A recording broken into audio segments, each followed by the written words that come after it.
مجھے ایسے لگتا تھا کہ میرے جسم سے جان ختم ہو گئی ہے۔ بہت پریشان تھی، پاگلوں کی طرح خاندان والوں کے گھروں میں جانے لگی۔ سب کو پتہ تھا کہ وہ نکاح کر کے شادی میں آئے تھے۔ جب گاؤں میں شادی تھی تو وہ نکاح کر کے آئے تھے۔ میں نے اسی خالہ کے گھر گئی جس کے بیٹے کی شادی ہوئی تھی نئی۔ میں نے اس کو کہا تو اس نے کہا ہاں مجھے پتہ تھا۔ پھر میں پاگلوں کی طرح چھوٹی خالہ کے گھر بھاگ گئی۔ حسن کو کمرے میں اکیلا چھوڑ کر گلی گلی پاگلوں کی طرح پھرتی رہی۔ کچھ دن میری یہی حالت رہی۔ میرا نصیب ایسا تھا کہ مجھے ماں باپ نے بھی سینے سے نہیں لگایا۔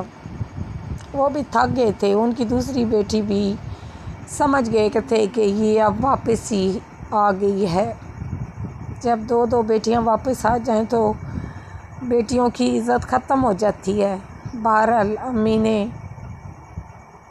مجھے حوصلہ دیا کہ اللہ کوئی بہتر حل نکالے گا، لیکن وہ پیار نہ دیا جس کی میں حقدار تھی۔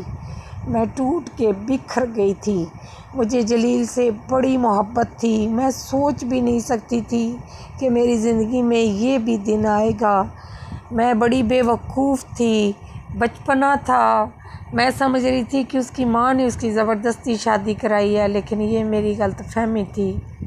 جو مجھے آگے وقت کے ساتھ اس کی محبت کا بڑی اچھی طرح اندازہ ہو گیا ہے کہ وہ کیا تھا، میں کیا تھی۔ یہ رشتہ ہی بڑا بے جوڑ ہوا تھا، لیکن میرے اللہ کی رضا تھی جو یہ رشتہ، میں اس کے نکاح میں اگر گئی تھی میرے اللہ کا حکم تھا، لیکن وہ میرے قابل نہیں تھا، نہ میں اس کے قابل تھی۔ وہ ایک عیاش مرد تھا، میں ایک چھوٹے سے سادہ گھرانے سے بچوں والے ذہن جیسی لڑکی تھی۔ کچے ذہن میں ہی اس کو اپنے ذہن میں بٹھا لیا تھا۔ میں اس کو اپنی ساری دنیا سمجھنے لگ گئی تھی، لیکن وہ مجھے ٹیشو پیپر کی طرح استعمال کر کے پھینک کے آگے بڑھ گیا تھا۔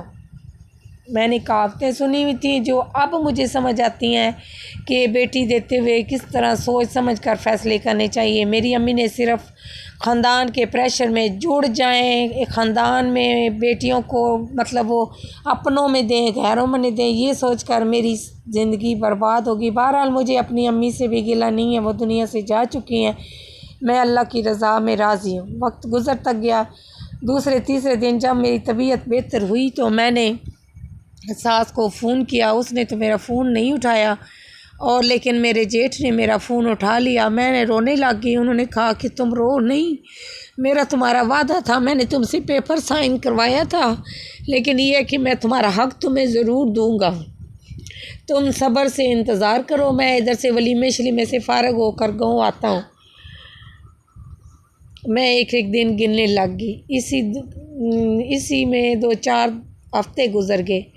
خالہ اور وہ اس کو جلیل کو انگلینڈ واپس بھیج کر خالہ اور میرے جیٹھ آ گئے گاؤں میں۔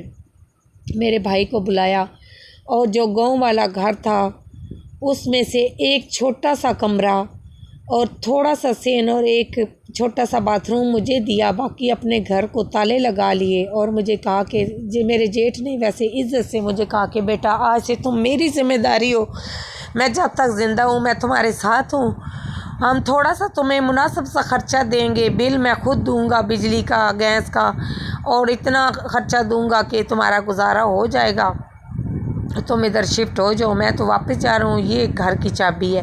لیکن میں جب گئی تو میں نے دیکھا سارا گھر لاک کیا ہوا تھا۔ ایک بیڈ روم چھوٹا سا جس میں مشکل سے ایک بیڈ، ایک میری الماری اور ایک ٹی وی آیا تھا، اور چھوٹا سا سین تھا، بند گھر تھا۔ میں نے شکر ادا کیا۔ میرا وہ دن عید سے بھی بڑھ کے خوشی کا تھا کہ میں آج اپنے گھر جا رہی ہوں۔ مارچ کی 9 تاریخ کو میں نے سامان رکھنا شروع کیا، اور 11 مارچ کو میں اس گھر میں چلی گئی۔ جاتی جمعہ والا دن تھا۔ میں نے نماز پڑھی، اللہ کا شکر ادا کیا، اور اپنے بیٹے کے ساتھ سو گئی۔ 2-3 دن ایسے ہی سوئی۔ ایک دن رات کو بڑا طوفان آیا، ڈبل سٹوری گھر تھا، مجھے بڑا ڈر لگا۔ میرے پیچھے گھر کے درمیان والا بھائی رہتا تھا، میں نے اس کو فون کیا رات کو 2 بجے کہ مجھے ڈر لگ رہا ہے، تو وہ میرے پاس آ تو گیا، لیکن صبح اس نے امی کو بتایا کہ امی یہ رات کو مجھے 2 بجے بلاتی ہے، آخر میری بھی بیوی ہے، تو مجھے اچھا نہیں لگا۔ میں جب مائکے آئی تو میری امی نے مجھے کہا کہ تم اگر گئی ہو اپنے گھر تو بیٹا اب حوصلہ کرو اور ہمت سے رہو، میرے بیٹے کو ڈسٹرب نہ کیا کرو۔ میں ٹوٹ کے بکھر گئی۔ لیکن خود کو سنبھالا اور کہا کہ ٹھیک ہے امی، میں آئندہ نہیں بلاؤں گی۔ میں ہر لحاظ سے کمپرومائز چاہتی تھی، میں حسن کو رلانا نہیں چاہتی تھی۔ میں نے